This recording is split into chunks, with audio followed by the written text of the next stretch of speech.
prepararle y preparar así, como decía nuestro hermano, el corazón para recibir el mensaje de esta tarde y anoche para nosotros.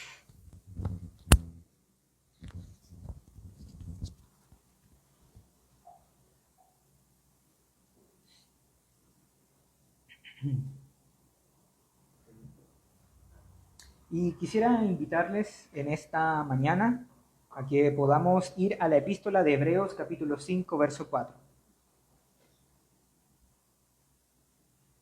El día de hoy tomamos, o mejor dicho, retomamos las predicaciones consecutivas basadas en nuestros 39 artículos, que son nuestros documentos confesionales de la Iglesia Anglicana Reformada de México. Entonces, el texto de apertura es Hebreos 5, verso 4.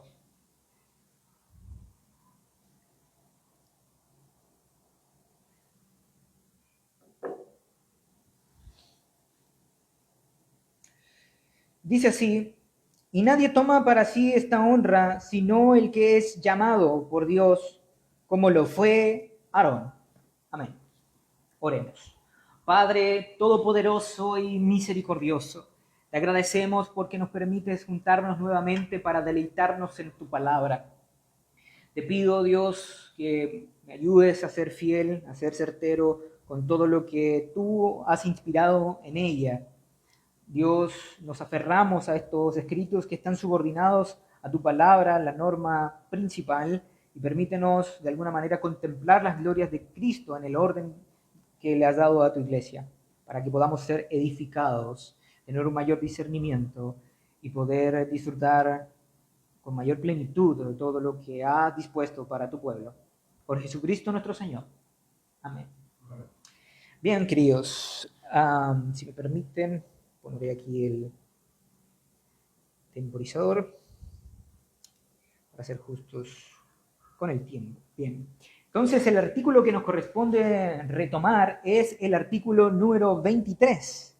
Artículo número 23 que dice, que se titula de el ministrar en las iglesias. Y dice así: no es lícito a hombre alguno tomar sobre sí el oficio de la predicación pública o de la administración de los sacramentos de la iglesia sin ser antes legítimamente llamado y enviado para ejecutarlo. Debemos juzgar por legítimamente llamados y enviados los que fueron escogidos y llamados a esta obra por los hombres que tienen autoridad pública concedida por la iglesia para llamar y enviar ministros a la viña del Señor. Amén. Bueno, antes de partir, como siempre, con la exposición bíblica acerca, o argumentación bíblica de lo que nos habla este artículo, y luego dar unas aplicaciones, debemos entender como tal el contexto en el que se escribe este artículo y qué es el problema que está atacando en sí. Porque el artículo, como la mayoría de todos los que hemos visto hasta el día de hoy, no fue escrito, queridos, por una mera casualidad, porque esté en un vacío, no, sino que surgió en medio de estas grandes controversias que estuvieron en el siglo XVI. Y la polémica que está abordando es en sí la polémica en cuanto al entendimiento católico romano acerca de la autoridad y el ordenar ministros para la iglesia. Y también, por supuesto, responder a grupos radicales de aquella época que defendían un ministerio basado únicamente en un llamamiento interior y la necesidad de definir cómo la Iglesia de Inglaterra debería preservar y debía preservar el orden en la Iglesia desde la Reforma hasta nuestros días. Entonces, como dice el artículo, dice, no es lícito a hombre alguno tomar sobre sí el oficio de la predicación pública o de los sacramentos sin ser llamado legítimamente para ejecutarlo. ¿Por qué? Porque la Iglesia de Roma, en su entendimiento, estaba sosteniendo que solamente aquellos que habían recibido el sacramento del orden sacerdotal dentro de la supuesta sucesión apostólica podían ejercer un ministerio válido. Y En consecuencia a ese entendimiento, entonces consideraban totalmente inválido cualquier ministro protestante surgido durante la Reforma. ¿Por qué? Porque ellos creían en una continuidad, si bien subyace bajo un entendimiento teológico, pero en un énfasis exagerado en una continuidad de imposición de manos, donde se habla de una sucesión apostólica no en el sentido protestante, donde hay un balance entre ambos, entre el aspecto institucional y el aspecto espiritual, sino que estamos hablando de que según ellos tienen un largo linaje, ellos descienden de un largo linaje de obispos que consagró a otro obispo y obispo, y si hacemos las cuentas para atrás podemos llegar hasta San Pedro. Cosa más alejada de la realidad no puede ser, porque la sucesión apostólica de la cual tanto alegan es desmentida ni siquiera solamente por la misma Biblia, sino también por la misma historia. Porque ¿de qué sucesión apostólica vienen a hablarnos los papistas si en su momento hubieron tres papas? Tres papas, uno en Pisa, uno en Aviñón y otro en Roma. ¿Qué hay de la época de la pornocracia? Que a través de los favores prácticamente sexuales se imponía un sucesor, un papa era hijo de un papa anterior que había tenido un amante y así sucesivamente, y se aseguraban el cargo eclesiástico de esta forma. ¿Qué hay de la simonía que surge, que a través del dinero querían de alguna manera conseguir los cargos públicos como por un favor político prácticamente?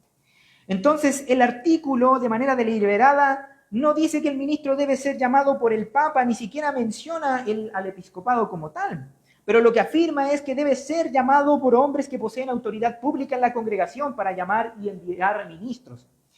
Y obviamente esta redacción que hace el artículo fue de manera intencional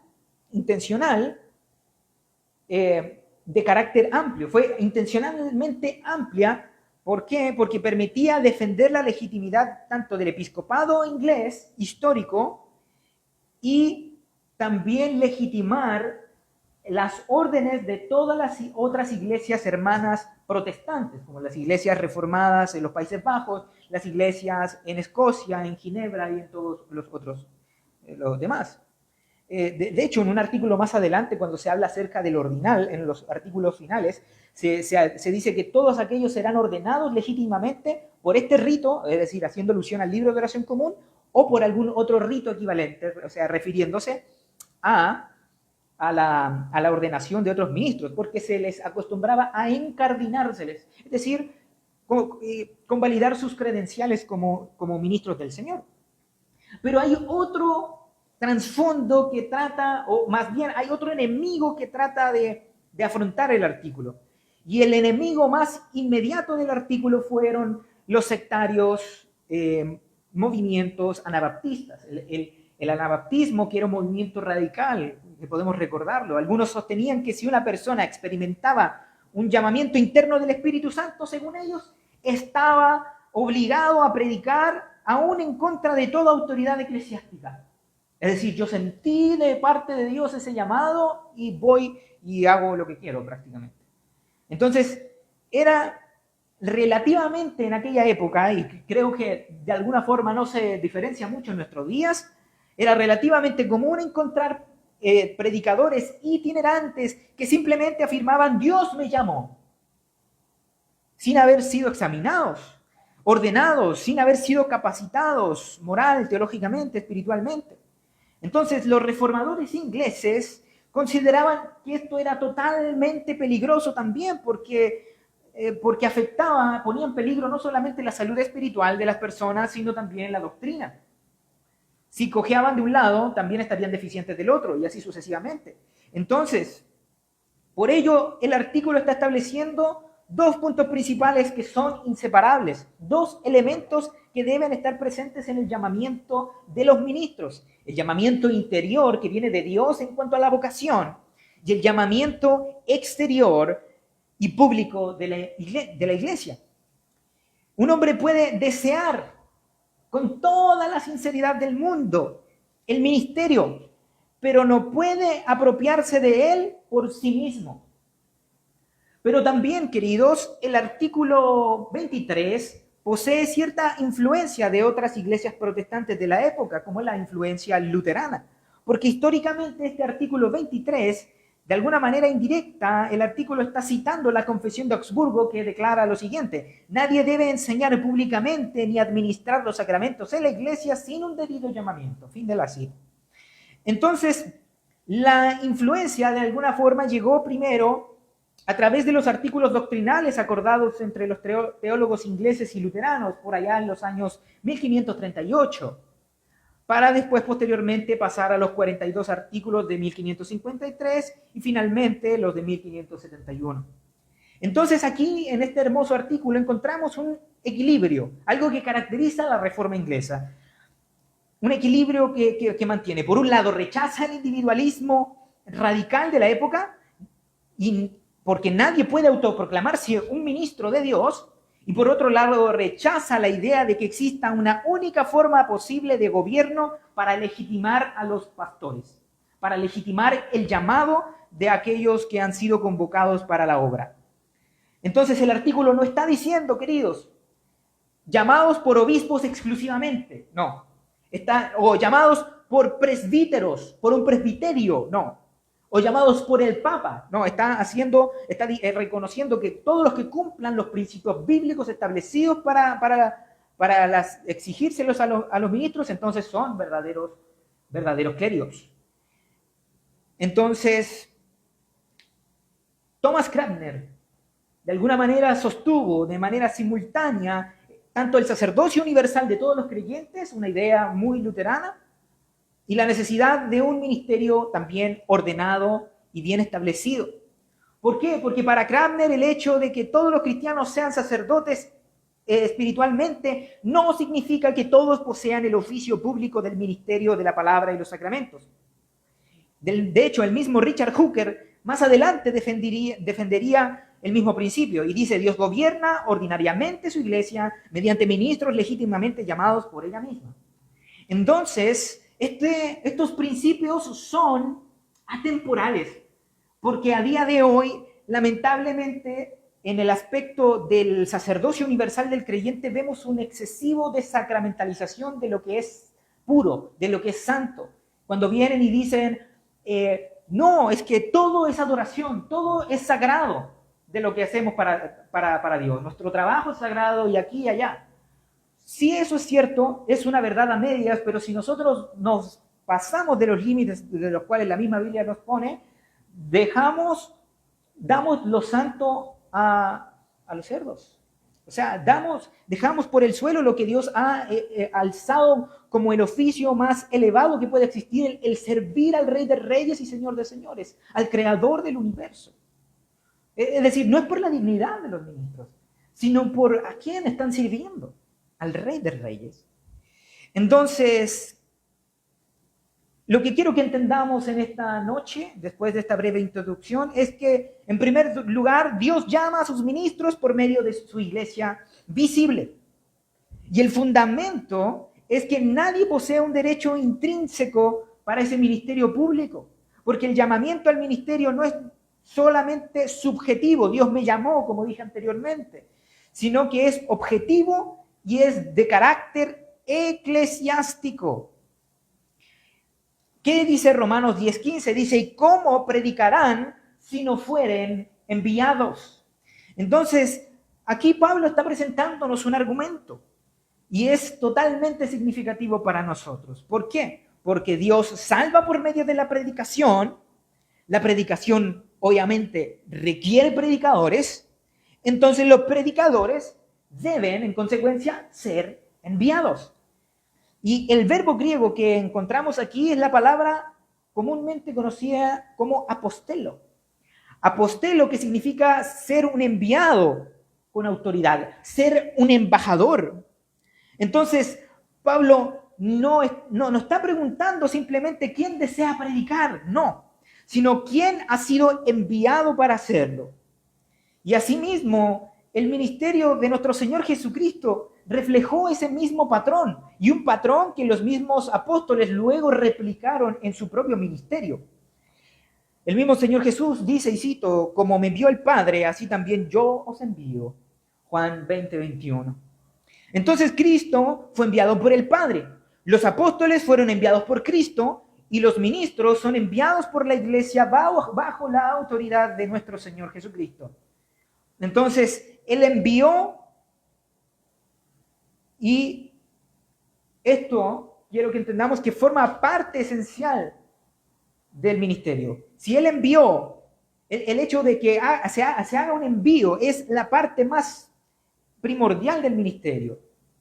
Porque no nos mandamos solos. El ministerio cristiano nunca aparece en las Escrituras como una empresa individual o privada, como lamentablemente algunos lo han hecho creer.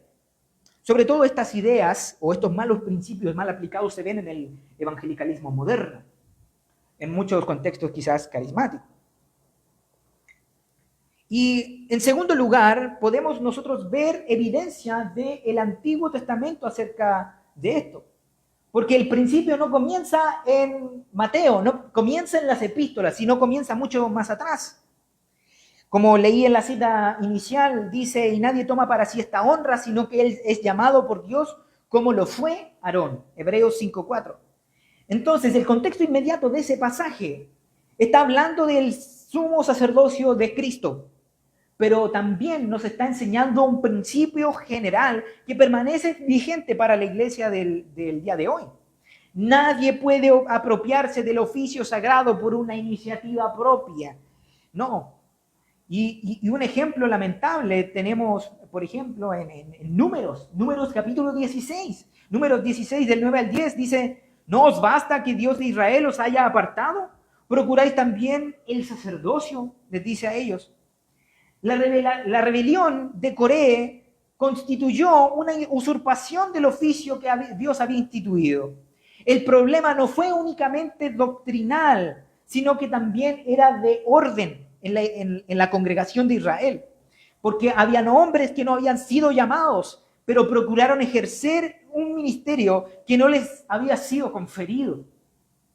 Entonces el artículo 23 nos damos cuenta que no está pretendiendo establecer una especie de clericalismo muy parecido al catolicismo romano, no, sino preservar el principio bíblico del llamamiento que solamente corresponde a Dios mediante los organismos visibles, que es la iglesia, que ocupa a Dios como herramienta para llamar a sus ministros. En tercer lugar, queridos, la iglesia apostólica ordena ministros de manera pública. La iglesia apostólica ordena ministros de manera pública. Y aquí es donde saltamos, hacemos quizás un salto muy abrupto, es poco el tiempo que tenemos para tratar de entretejer toda esta argumentación bíblica y exponer el texto, pero haciendo ese salto abrupto al Nuevo Testamento, en el Nuevo Testamento encontramos que el ministerio era conferido de manera pública, dice Hechos 14:23, y constituyeron ancianos en cada iglesia. Y el verbo que se utiliza aquí en griego está significando elegir, levantar la mano, y posiblemente llegó a utilizarse en aquel entonces para designar la institución de oficiales eclesiásticos, el establecimiento de ancianos que no fue de algo que fue espontáneo, como algunos suponen, sino un acto público y un acto eclesial, un acto de organización, un acto institucional. Entonces, nosotros leemos en 1 de Timoteo 4:14, dice, no descuides el don que hay en ti, que te fue dado mediante profecías con la imposición de las manos del presbiterio. Y asimismo también en la segunda epístola dice, en el capítulo 1, verso 6, por esta causa te aconsejo que avives el fuego del don de Dios que está en ti por la imposición de mis manos. Entonces, el apóstol Pablo está distinguiendo algo aquí. El llamamiento es divino. El reconocimiento debe ser de la iglesia también.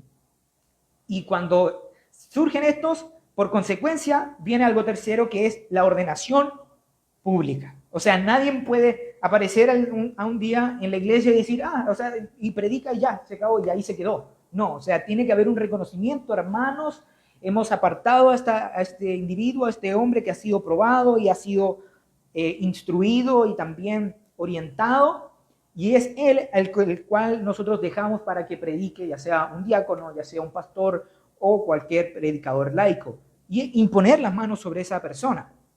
Bien, puede ser, como lo digo, no en todos los casos sucede igual, porque algunos ya habían hecho ese proceso, algunos ya vivían predicando, venían como predicadores itinerantes quizás de sus congregaciones locales, ya habían sido llamados públicamente, eso lo podemos reconocer, porque reconocemos la catolicidad de la iglesia, pero estos son los principios que el apóstol Pablo nos está diciendo. El ministerio posee un aspecto invisible y uno visible. Dios está llamando interiormente al hombre, pero la iglesia reconoce exteriormente ese llamamiento. Y solo como comentario, si vemos esas dos características, podemos entender, no justificar el error de por qué la iglesia de Roma cayó en sacramentalizar la orden. Porque tenía ese elemento tanto, de alguna manera, visible y a la vez interno. Pero obviamente sabemos, y no quiero perder el tiempo argumentando que es un sacramento, pero sabemos cuáles son las marcas y las exigencias para un sacramento, y por ello no corresponde. Pero los reformadores ingleses jamás separaron estas dos dimensiones tan importantes que la Biblia establece.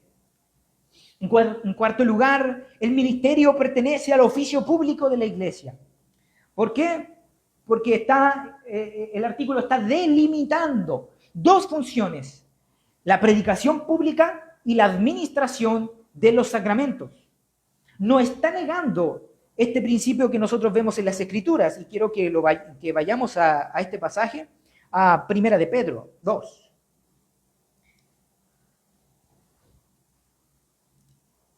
Que es el siguiente. No estamos negando este hermoso principio que nos enseña el apóstol Pedro.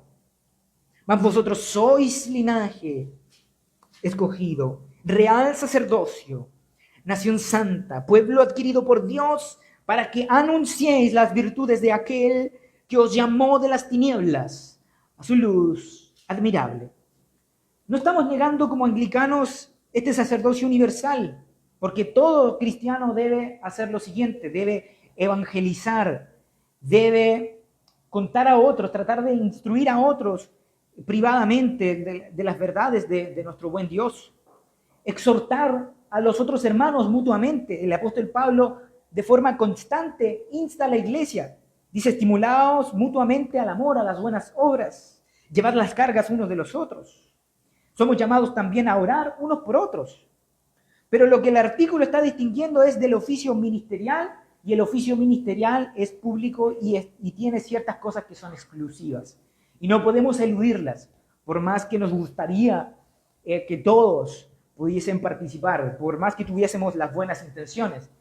Y esa es la cuestión. Muchos a día de hoy tienen muy buenas intenciones, pero están honestamente equivocados.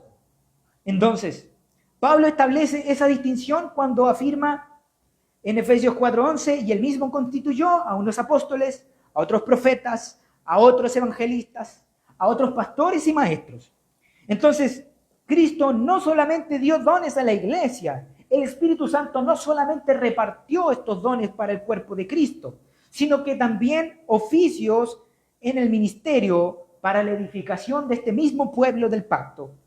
Entonces, volviendo a la epístola de Timoteo, en Primera de Timoteo, capítulo 5, verso 17, nos dice: los ancianos que gobiernan bien sean tenidos por dignos de doble honor, mayormente los que trabajan en predicar y en enseñar. Entonces, la predicación pública aparece vinculada a ese ministerio. Y el mismo libro de oración común de 1662 hace algo muy espectacular. Dice, está redactado de manera que cumple estos principios. Hace unas preguntas al candidato, al presbiterado. Dice la pregunta del libro de oración: ¿crees verdaderamente que eres llamado conforme a la voluntad de nuestro Señor Jesucristo y según los cánones de esta iglesia al ministerio y servicio de la misma? ¿Observan? Primero habla del llamado de Cristo y luego del llamado a la iglesia. Entonces, en quinto lugar, y bueno, antes de pasar a eso, entonces esto demuestra que estos principios son inseparables, estas dos características. Entonces, en quinto lugar, la autoridad del ministerio está derivada y no es absoluta. Repito, y esto debe quedar claro, La autoridad del ministerio es derivada y no es absoluta. Entonces, el artículo está afirmando que los clérigos deben ser llamados por aquellos que poseen autoridad pública en la congregación. Sí. Y de hecho, el mismo libro de oración común hace una pregunta a la congregación local, porque por lo general cuando se ordenaban y cuando se ordenan a los clérigos, siempre se tiende a hacer en el lugar donde estaba, de donde sale ese clérigo. No necesariamente en la catedral, sino que a veces, en muchas ocasiones, el obispo va a ese lugar. Y en el libro de oración está prescrita una pregunta. Dice, ¿ustedes ven algún impedimento? Así como vemos, ¿no? en los oficios de boda, hable o calle para siempre. Y se hace esa pregunta. Entonces, la autoridad eclesiástica, lo que nos está queriendo transmitir tanto la palabra del Señor y a través de nuestros formularios que están conforme a ella, es que la autoridad eclesiástica no es autónoma, no es sacramental que le da un estatus, pero por allá por el cielo, no. La iglesia anglicana confesional, la iglesia histórica, sostuvo que Cristo es la única cabeza de la iglesia. Toda autoridad del ministerio está derivada. Que la iglesia posee una autoridad ministerial, pero que se debe someter a las escrituras. Ustedes, amados, que nos están escuchando también en nuestras transmisiones y que probablemente sean de otros contextos eclesiales, su subordinación a sus pastores, a sus ministros, siempre deben ser cuando ellos les ordenen cosas que vayan conforme a la palabra de Dios.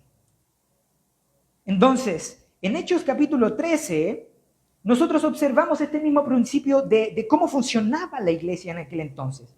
En Hechos 13:2 dice, apartadme a Bernabé y a Saulo para la obra que los he llamado. Entonces, observamos que Dios está llamando, la iglesia reconoce, la iglesia envía y los ministros son apartados de manera pública.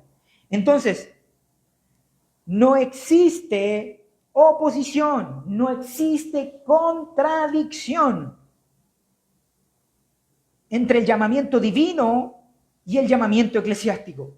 Porque el segundo, el llamamiento eclesiástico, es el medio común por el cual Dios obra para autenticar el primero. Punto número 6. ¿Cuál es la posición para contrastar la posición anglicana reformada? Los reformadores de la época rechazaron de forma tajante, como dije, recapitulando, la postura de Roma de que la gracia ministerial provenga de una sucesión sacramental interrumpida que es independiente del mensaje del Evangelio.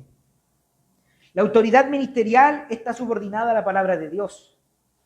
Y, obviamente, contra todo ese individualismo radical, y contra ese mismo individualismo radical es el que nos encontramos a día de hoy, porque está lleno de personas que tienen supuestamente vocación y al final se han impuesto sobre las manos.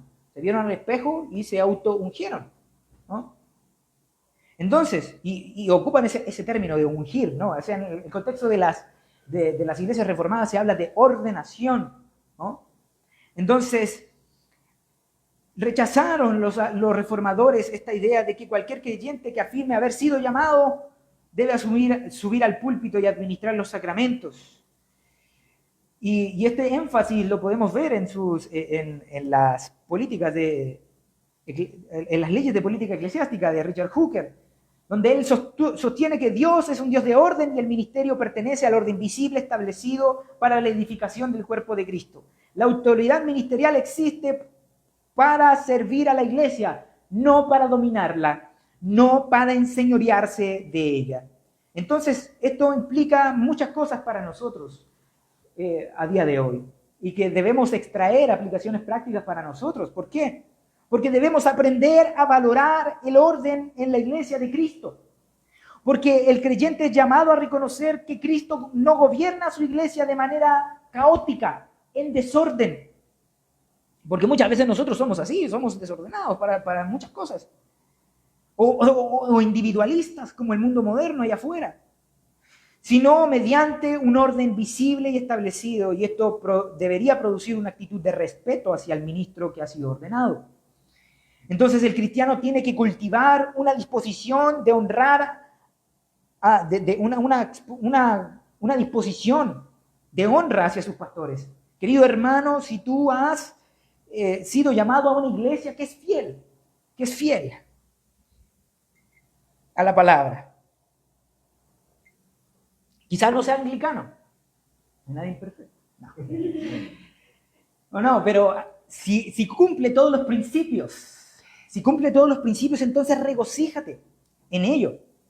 Si cumple esos principios, porque debemos honrar a nuestros pastores. ¿Qué nos dice Primera de Tesalonicenses? Capítulo 5, del 12 al 13.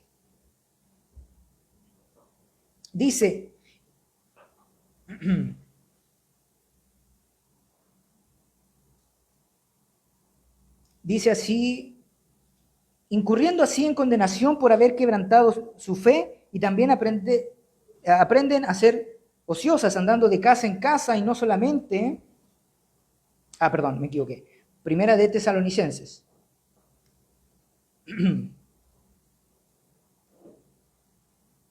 5.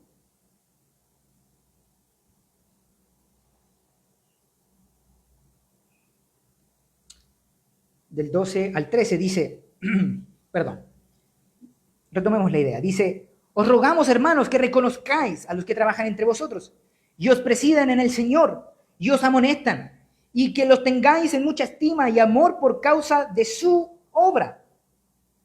Por causa de su obra. Nosotros debemos corresponder a esto. Aquellos que velan por sus almas, aquellos que están llamados también a orar por ellos. Si tú esperas que tu pastor ore por ti, también debes tú orar por él. El pastor también necesita de ese pastoreo, porque el pastor también se equivoca. El pastor también es un ser humano caído. Y lo he dicho una vez y lo volveré a decir otra vez. Nuevamente aquí en este sermón, muchas veces las personas que somos llamadas al ministerio, regularmente este tipo de personas a veces son las más frágiles en cuanto a la fe, y a veces son puestos ahí enfrente para que ese sentido de responsabilidad les haga encender sus sentidos y estar ahí fieles y constantes. Y así muchas veces nosotros somos, y lo he escuchado de muchos ministros del Señor, ya sean avanzados en edad o más jóvenes, pueden decir y testificar lo mismo. Entonces, estos principios bíblicos que nos enseña la preciosa palabra de Dios nos ayuda también a discernir entre el celo espiritual y un llamado legítimo. No todo deseo de servir a la iglesia equivale a un llamado al ministerio público. La Escritura está enseñando que el deseo debe ser probado, debe ser examinado y debe ser confirmado por la misma iglesia. Entonces, como creyentes, tenemos nosotros que aprender a someter nuestros impulsos espirituales al discernimiento de la comunidad cristiana. Y eso no escapa de la realidad moderna, porque hace mucho tiempo atrás se dio un movimiento conocido en Estados Unidos como jóvenes calvinistas inquietos, le hacían llamar, donde muchos se dieron cuenta de las equivocaciones del evangelicalismo moderno, abrazaron las doctrinas de la gracia y se quedaron con ello, y se sintieron líderes de grupo para poder tomar la batuta y dirigir a jóvenes y a otros que se salieron con él para poder formar su propia iglesia. Y muchas veces no estaban llamados de manera pública. No estaban llamados de una manera pública. Entonces, esto nos llama a discernir, a evitar el individualismo, porque el cristiano debe rechazar la idea del ministerio independiente, de la autoridad espiritual autónoma, porque el servicio en la iglesia no es una plataforma personal, sino una vocación dentro del cuerpo de Cristo. Y quisiera leerles 1 Corintios 12, verso 4 al 7, dice lo siguiente: ahora bien, hay diversidad de dones, pero el Espíritu es el mismo. Hay diversidad de ministerios, pero el Señor es el mismo. Hay diversidad de operaciones, Pero Dios que hace todas las cosas en todos es el mismo, pero a cada uno les es dada la manifestación del Espíritu para provecho. Para provecho.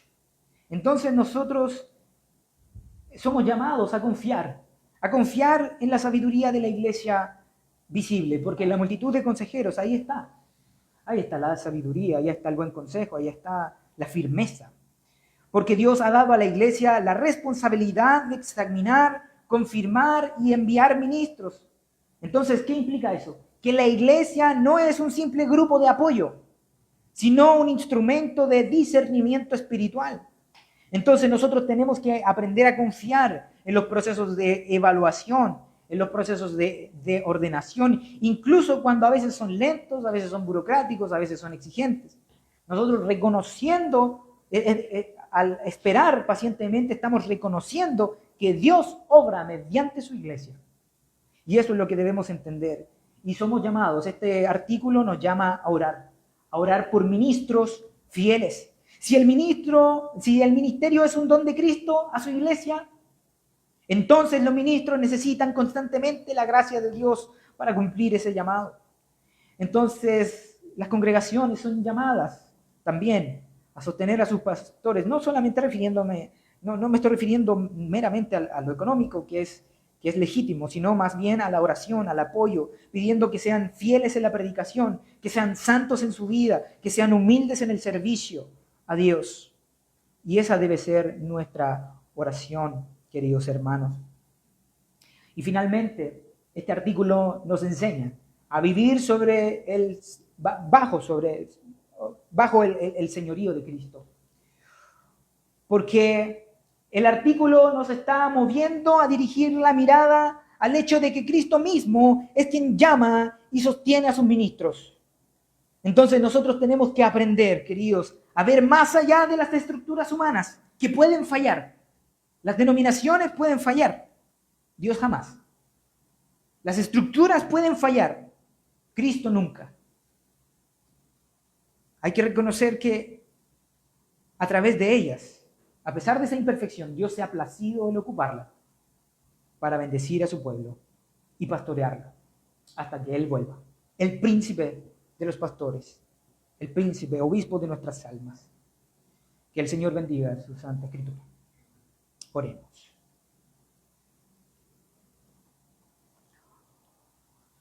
Padre celestial y todopoderoso, te agradecemos, Señor, porque nos permites predicar tu santa palabra y oírla también. Dios, ayúdanos a poder ser hallados fieles. Te rogamos, Señor, por cada ministro en esta parroquia, Señor, y en cada congregación en la que se escucha, se proclama la verdad completa, inalterada, Señor, que tú has inspirado en la Biblia. Dios, permítenos transmitir esto, transmitir la importancia de cuántos cristianos que a día de hoy viven solos, independientes, sin pastor.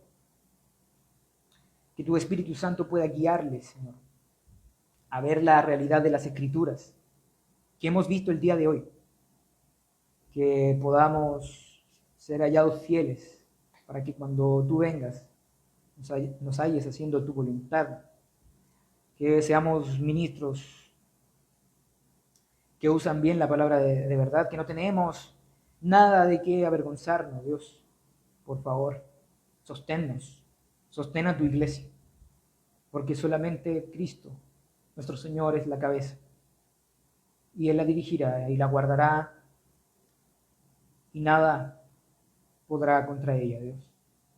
Gracias por lo que has hecho, por lo que estás haciendo y por lo que seguirás en todo el tiempo que nos resta en esta tierra, Dios. Y en toda la vida que quieras darle a esta congregación. Permítenos honrarte con todo lo que somos. Por Jesucristo nuestro Señor. Amén.